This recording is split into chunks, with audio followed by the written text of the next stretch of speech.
দেশ ও রাজ্যের সাথে তাল মিলিয়ে কৈলাসহরের ঊনকোটি কলাক্ষেত্রে জেলাভিত্তিক ভারতীয় জাতীয় গান বন্দে মাতরমের ১৫০তম বর্ষপূর্তি উদযাপন করা হয়েছে। এই গানটির রচয়িতা হলেন সাহিত্য সম্রাট বঙ্কিমচন্দ্র চট্টোপাধ্যায়, যা আনন্দমঠ উপন্যাসের অন্তর্ভুক্ত। আজকের এই অনুষ্ঠানটি পরিচালনা করে জেলা প্রশাসন। প্রথমেই অতিথিদেরকে উত্তরীয় যুগে বরণ করে প্রদীপ প্রজ্বলন করা হয়।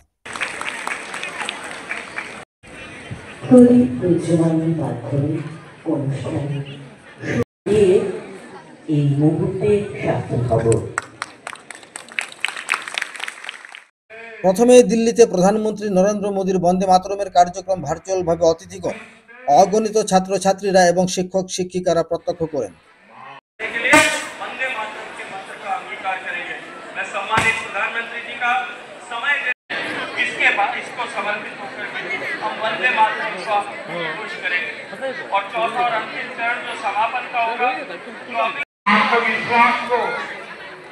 हमारे वर्तमान को आत्मविश्वास से इतनी सारी आवाजों में एक लय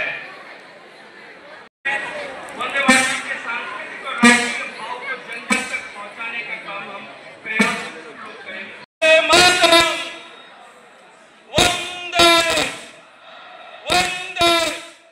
এই মহতী অনুষ্ঠানে বিভিন্ন স্কুল থেকে বাছাই করা ১৫০ জন ছাত্রছাত্রীকে নিয়ে অতিথিরা একসাথে বন্দে মাতরম গানটি পরিবেশন করেন।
আজকের এই অনুষ্ঠানে ঊনকোটি জেলা প্রশাসনকে সহযোগিতা করানোর জন্য ধন্যবাদ জানাচ্ছি।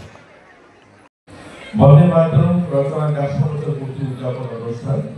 এই অনুষ্ঠানটা শুধুমাত্র একটা সঙ্গীত অনুষ্ঠান নয়, এই অনুষ্ঠান আমাদের হৃদয়ের অনুষ্ঠান, এটা আমাদের আত্মার অনুষ্ঠান। বঙ্কিমচন্দ্র চট্টোপাধ্যায় রচিত বন্দে মাতরম গানটি লক্ষ লক্ষ দেশবাসী ভারত মাতা সবাই উদ্বুদ্ধ করেছিল। ২০২৫ সাল ৭ নভেম্বর তার সৃষ্টির ১০০ বছর পূর্ণ করবে। ১৫০ বছর আগে দেশমাতৃকা বন্দনা রচিত বিশ্বসেরা এই বন্দনা মাত্র বন্দে মাতরম কেবল কবিতা বা গান নয়, এটি একটি মন্ত্র। লক্ষ লক্ষ ভারতবাসী তা দিয়েছিল মুক্তির উদ্যোগরা আত্মত্যাগে। সবশেষে নেতাজি স্কুলের ছাত্রীরা একটি নৃত্য পরিবেশন করে। উক্ত অনুষ্ঠানকে ঘিরে সাহিত্য ও দেশপ্রেমের প্রতি শ্রদ্ধাশীল মানুষের মধ্যে ইতিবাচক সাড়া পরিলক্ষিত হয়েছে।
আজকের অনুষ্ঠান মঞ্চে উপস্থিত ছিলেন মন্ত্রী টিঙ্কু রায়, কৈলাসহর পৌর পরিষদের চেয়ারপারসন চপলা রানী দেবরায়, ঊনকোটি জেলা পরিষদের সভাধিপতি অমলেন্দু দাস, জেলা শাসক ও সমাহর্তা ডক্টর তমাল মজুমদার, মহকুমা শাসক বিপুল দাস, জেলা শিক্ষা আধিকারিক প্রশান্ত কিলিকদার সহ আরও অনেকেই।